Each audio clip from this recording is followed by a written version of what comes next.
इस एपिसोड के शुरुआत में हम पिछले एपिसोड का कंटिन्यूशन देखते हैं, जहाँ पर जियांग को वू यंगजू फर्स्ट एड कर रही होती है।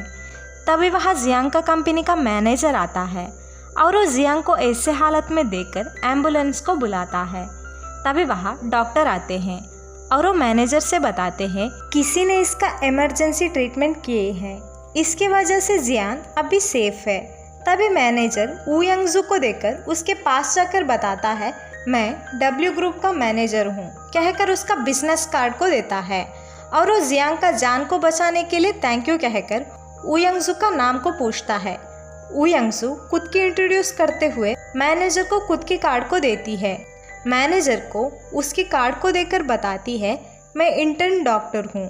मैनेजर पूछता है, क्या आप हमारे होटल में गेस्ट हो? अगर आप गेस्ट नहीं है तो आप यहाँ बिल्डिंग के ऊपर कैसे आ गए हो?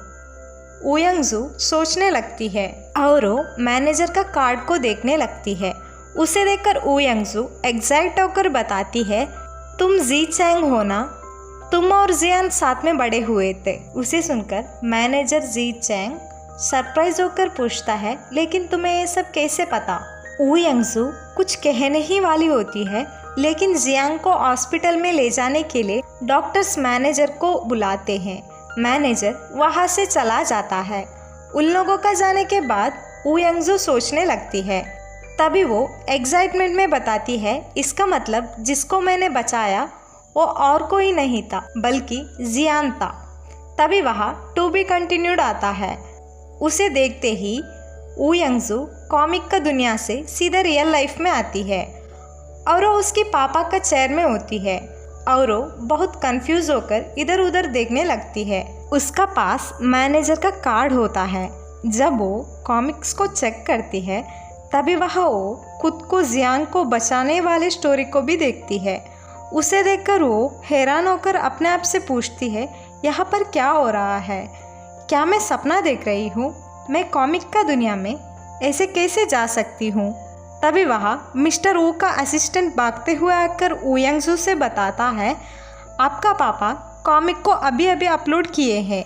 जियान का जान किसी लड़की ने बचाई है। फिर हमें कॉमिक का अंदर का सीन को दिखाया जाता है, जहाँ पर जियांग हॉस्पिटल में होता है।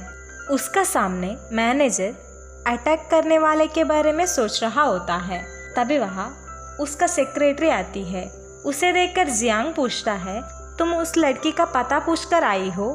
सेक्रेटरी वू यंगजू का कार्ड को देखकर बताती है, वो लड़की डॉक्टर कहकर कार्ड को देखकर चली गई थी, लेकिन असल में ऐसा नाम का कोई हॉस्पिटल यहाँ कहीं भी नहीं है और उसकी नंबर को भी कॉल नहीं जा रहा है। अभी पुलिस वाले भी वू यंगजू को ढूंढ रहे हैं। जियांग बताता है, नहीं, वो लड़की क्रिमिनल नहीं हो सकती है। मुझे लगता है मेरी ज़िंदगी का की उस लड़की का पास है। सेक्रेटरी पूछती है, क्या आप उसे जानते हो? आपको कैसे पता? वो लड़की का पास आपका लाइफ का की है। दूसरी तरफ वू यंगजू सोच रही होती है। तभी मिस्टर वू का असिस्टेंट बताता है, मुझे लगता है मिस्टर वू जियांग का स्टोरी को इम्प्रूव करने के लिए बाहर वॉक करने के लिए गए हैं। वैसे कॉमिक भी अपडेट हुआ है, इसमें नया फीमेल कैरेक्टर भी ऐड हुआ है। वो लड़की डॉक्टर है। तुम्हारा और उस लड़की का नाम भी सेम है। तभी वहाँ मिस्टर वू आते हैं। उसे देखकर वू यंगजू पूछती है, पापा आप कहाँ थे? मिस्टर वू बताते हैं, मैं वॉक करने के लिए गया था। वैसे तुम कैसी हो? क्या तुम्हें कुछ चोट तो नहीं लगी है ना?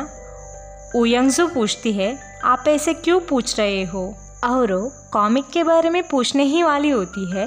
तभी मिस्टर वू बताते हैं, ओ मैं कॉमिक में नया कैरेक्टर लाने के लिए प्लान कर रहा था, लेकिन मैं नहीं ला पाया, इसीलिए मैं तुम्हारा नाम का एक कैरेक्टर को ऐड किया है। वू यंगजू पूछती है, ये सब कॉमिक सच में आपने बनाया है? मिस्टर वू बताते हैं, तुम्हें हॉस्पिटल जाना है ना, तुम जाओ, मुझे अभी रेस्ट की ज़रूरत है, कहकर ड्राइंग करने के लिए बैठ जाते हैं। वू यंगजू वहाँ से बाहर चली जाती है। फिर हमें जियांग को दिखाया जाता है। जियांग से सेक्रेटरी पूछती है, क्या वो लड़की उतनी भी सुंदर है? जियांग बताता है, अगर तुम उस लड़की को खूबसूरत बोल रही हो तो दुनिया के सभी लोग खूबसूरत है, कहकर ऊ यंगजू का मजाक उड़ाने लगता है। उसे सुनकर सेक्रेटरी बताती है, मुझे लगा आपको उस लड़की से प्यार हो गया है, इसीलिए आप हम लोगों से उस लड़की को ढूंढने के लिए कह रहे थे। जियांग बताता है, तुम्हें मैं कैसा लड़का दिखता हूँ? सेक्रेटरी बताती है, मुझे तो आप प्ले बॉय और प्लेजर सीकर लगते हो। उसे सुनकर जियांग मैनेजर से पूछता है, क्या तुम कभी ऐसे सेक्रेटरी को देखा है जो अपने बॉस को बेइज्जती करती है? मैनेजर बताता है, मैंने ऐसे सेक्रेटरी को कभी नहीं देखा है। तभी सेक्रेटरी पूछती है, लेकिन आप उसे बिना जाने उसका अपना लाइफ को की कैसे बोल सकते हो? जियान बताता है, तुम्हारे सभी सवालों को ऊ यंगजू का पास जवाब है, कहकर ऊ यंगजू का हॉस्पिटल कार्ड को देखने लगता है। उन सबको ऊ यंगजू हॉस्पिटल में बैठकर पढ़ रही होती है। तभी वहाँ डायरेक्टर चैन आते हैं और ऊ यंगजू के ऊपर चिल्लाते हुए बताते हैं, तुम ऐसे कैसे कर सकती हो? मुझे पता है तुम ज़रूर अपने पापा से रिक्वेस्ट कर खुद की कैरेक्टर को कॉमिक में डलवाई हो। तुम्हें तो फर्स्ट एड करना भी नहीं आता है, तो तुम जियान का जान को कैसे बचा सकती हो? और तो और जियान कह रहा था कि तुम उसका लाइफ का की हो, तुम्हें शर्म नहीं आती? ऊ यंगजू बताती है, मुझे खुद नहीं पता है यहाँ क्या हो रहा है, तो आप प्लीज़ यहाँ से चले जाओ। डायरेक्टर चैन के जाने के बाद ऊ यंगजू को मिस्टर ऊ का असिस्टेंट का कॉल आ जाता है और वो बताता है, मिस्टर ऊ बता रहे थे कि आज जियान का कैरेक्टर का एंड करेंगे। जिस हॉस्पिटल में जियान है उस हॉस्पिटल का नर्स जियान का मेडिसिन को बदलती है, इसके वजह से जियान मर जाता है। उसे सुनकर ऊ यंगजू परेशान हो जाती है। दूसरी तरफ मिस्टर ऊ ड्राइंग कर रहे होते हैं। तभी ऊ यंगजू उसे कॉल कर बताती है, मैंने सुना है आज जियान मरने वाला है, आप ऐसे नहीं कर सकते हो। मिस्टर ऊ यंगजू से अपने काम करने के लिए डांटते हैं। ऊ यंगजू बताती है, आपको पता है जियान का जान मैंने ही बचाई थी और मैं कॉमिक के अंदर गई थी।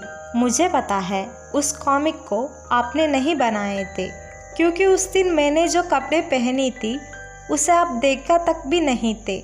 आज आप जियान का लाइफ को एंड करने के लिए जा रहे हो। मुझे पता है वो कोई पेंटिंग नहीं हो सकता है, जियान रियल लाइफ में भी है और आप किसी का जान ऐसे कैसे ले सकते हो? लेकिन उसकी पापा कॉल को काट लेते हैं। ऊ यंगजू वहाँ से जियान को बचाने के लिए भागने लगती है। दूसरी तरफ जियान को नर्स मेडिसिन देने के लिए आती है। यहीं पर एपिसोड 2 खत्म हो जाता है।